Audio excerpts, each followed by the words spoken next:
All right, hello, my name is Jesus Gonzalez, and this code is basically to go over to list, and it is a list tutorial. So the way this code works is we are going to first, we have a list right here.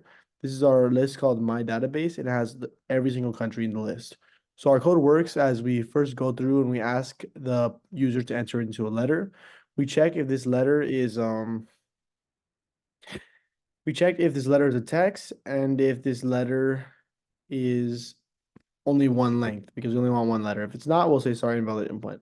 So if it is, we'll create a list and then we'll set our letter equal to whatever we input in. So our letter is our per like basically kind of like a variable.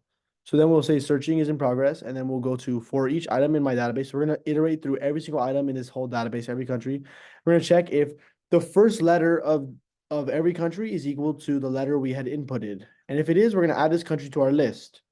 So basically, we're iterating through and checking if for every country that has the same letter that we entered into, if every country that starts with that letter, we're gonna put that into our list. Okay. So then we go if length of my list is equal to 0, then this means that no country starts with the letter that we inputted, and we'll say sorry, there are no countries that start with this. And if this does not, and if we go here, then the script will be ended. So that will end the code. But if this if statement is not activated, then we'll say, here are the countries that start with the letter that we inputted, and then we'll iterate through the list that we had done. So look, now let me go ahead and run this code. I will show you all the countries starting with the letter you want. Let's answer A. Answer. Searching, please wait for a few seconds. Here are the countries that start with A. And I'll go ahead and iterate through all the countries.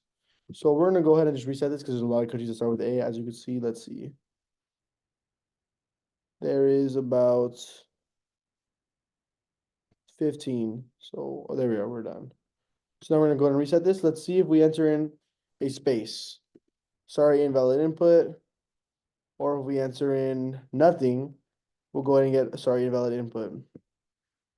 So let's say we were to change this to, let's say we were to change something like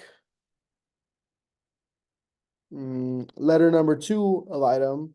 So if we change this number to a 2, then it'll check if the second letter of every country is equal to our letter. So that would mess up the whole code.